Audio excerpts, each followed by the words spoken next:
Microplate reader adalah alat untuk menganalisa virus atau bakteri tanaman berdasarkan densitas optik di mana antara referensi, buffer, dan bahan yang diuji ditempatkan pada plate. Microplate reader merupakan alat laboratorium yang digunakan untuk mengukur nilai absorbansi sampel yang diletakkan pada microplate. Dalam pemeriksaan immunoassay yang dapat mendeteksi antibodi, protein, dan juga biomolekul. Fungsi microplate reader sendiri yaitu sering digunakan untuk pengujian ELISA. Adapun di sini metode instrumen microplate reader terdiri dari ELISA, ECLIA, dan ELVA. ELISA merupakan teknik biokimia yang biasa digunakan dalam imunologi untuk mendeteksi kehadiran antibodi atau antigen dalam sampel.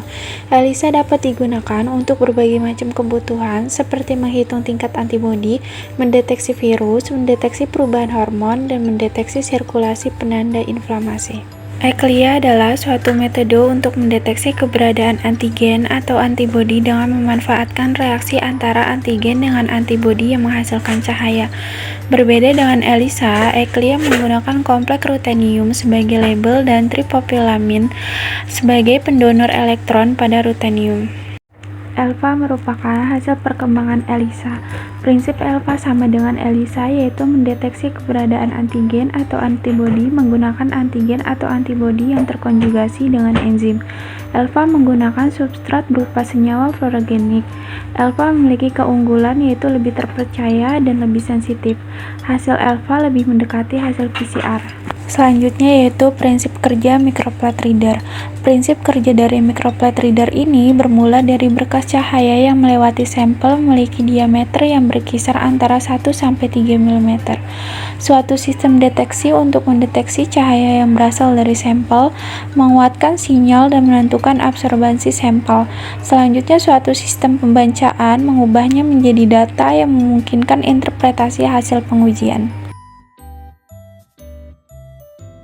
Terdapat gambar bagian alat dari microplate reader. Berikut ini penjelasan dari fungsi alat microplate reader. Yang pertama, dichroic mirror adalah jenis filter yang secara selektif mentransmisikan tentang panjang gelombang cahaya tertentu sambil memantulkan panjang gelombang lain berdasarkan sifat lapisan pelapisnya. Yang kedua, microplate adalah plate datar yang beberapa wells yang digunakan sebagai tabung reaksi kecil. Yang ketiga, photomultiplier tube adalah tabung hampa yang kedap cahaya dengan fotokatoda yang berfungsi sebagai masukan pada salah satu ujungnya dan terdapat beberapa dioda untuk menggandakan elektron. Yang keempat, light source adalah perangkat yang berfungsi utamanya adalah untuk menghasilkan energi radiasi yang terlihat atau hampir terlihat untuk penerangan umum dan aplikasi khusus. Cara kerja yang pertama, hubungkan dengan arus listrik. Yang kedua, tekan tombol on. Yang ketiga, hubungkan dengan printer. Yang keempat, warm up selama kurang lebih 15 menit. Yang kelima, letakkan microplate yang berisi sampel pada tempat yang telah ada. Yang keenam, pembacaan sampel pada microplate. Dan yang terakhir, tunggu hasilnya secara langsung dan di print. Adapun terdapat bagian alat yang perlu dikalibrasi, yaitu yang pertama ada sumber cahaya. Sumber cahaya perlu dikalibrasi untuk memastikan kestabilan intensitas cahaya yang dihasilkan. Ini penting dalam memastikan konsistensi dalam pengukuran dan analisis. Yang kedua, filter. Filter digunakan untuk memisahkan cahaya atau sinyal yang relevan dari sinyal lainnya. Kalibrasi filter memastikan selektivitas dan karakteristik transmisi yang konsisten. Yang ketiga, detektor. Detektor mengonversi sinyal optik menjadi sinyal listrik yang dapat diukur. Kalibrasi detektor penting untuk memastikan responsivitas yang konsisten terhadap cahaya yang masuk. Yang keempat, fokus atau optik. Fokus atau optik alat harus dikalibrasi untuk memastikan akurasi dan konsistensi dalam pefokusan atau pengumpulan cahaya pada detektor. Ini memastikan bahwa sinyal yang diukur sesuai dengan area yang diinginkan. Yang kelima, kontrol suhu. Kalibrasi kontrol suhu penting untuk memastikan bahwa kondisi suhu di dalam alat tetap stabil. Selanjutnya yaitu kelebihan dan kekurangan microplate reader. Kelebihannya yaitu kemampuan untuk melakukan pengukuran secara multiple dalam satu waktu, mempercepat proses pengujian dan meningkatkan efisiensi. Yang kedua, dapat digunakan untuk berbagai macam aplikasi termasuk pengukuran absorbansi, fluoransi, dan luminesensi sehingga cocok untuk berbagai jenis eksperimen.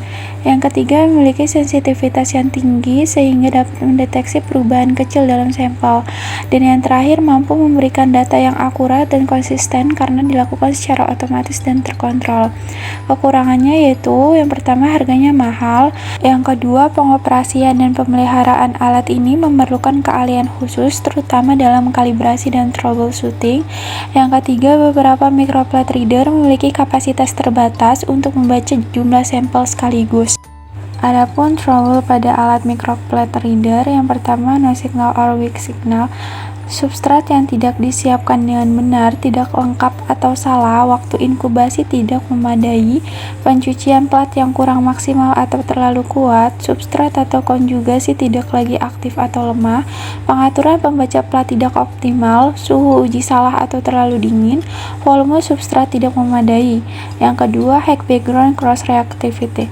Waktu inkubasi terlalu lama, ikatan antibodi non-spesifik, konsentrasi antibodi kedua terkonjugasi terlalu tinggi, buffer terkontaminasi.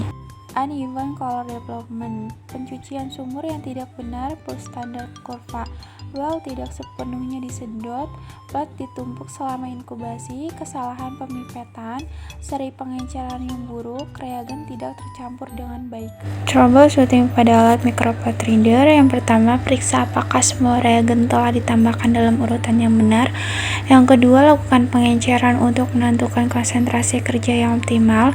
Yang ketiga, pastikan bahwa substrat yang dipilih sesuai untuk konjugat enzim atau seperti PNPP untuk alkalin fosfat dan OPD atau TMB untuk peroksidase. Yang keempat, simpan substrat ke suhu kamar sebelum digunakan. Yang kelima, verifikasi pengaturan panjang gelombang dan filter di pembaca. Yang keenam, hilangkan atau kurangi konsentrasi deterjen dalam buffer pencuci. Yang ketujuh, agar pencucian plat menghasilkan hasil yang baik, gunakan ELISA. Selanjutnya yaitu pemeliharaan. Setiap hari tinjau apakah sensor optik setiap saluran bersih. Jika terdeteksi ada kotoran, bersihkan pemancar cahaya dan sensor dengan sikat kecil. Saat pengoperasian sehari-hari dimulai, biarkan pembaca melakukan pemanasan selama 30 menit. Selanjutnya lakukan pembacaan kosong lalu baca sepiring penuh media. Pembacaannya harus sama. Dan terakhir, periksa sistem geser laci otomatis, itu harus lancar dan konsisten. Pencegahan, yang pertama, periksa kestabilan lampu. Gunakan plat kalibrasi untuk melakukan pembacaan dengan interval 30 menit dengan plat yang sama. Bandingkan bacaan, tidak boleh ada perbedaan. Yang kedua, bersihkan sistem optik detektor dan sistem pencahayaan. Yang ketiga, bersihkan laci piring. Dan yang terakhir, verifikasi keselarasan setiap sumur dengan sistem emisi dan deteksi cahaya. Yang terakhir, pembacaan data. Bisa dilihat sendiri penjelasan mengenai contoh dari pembacaan data metode ELISA pada alat microplate reader.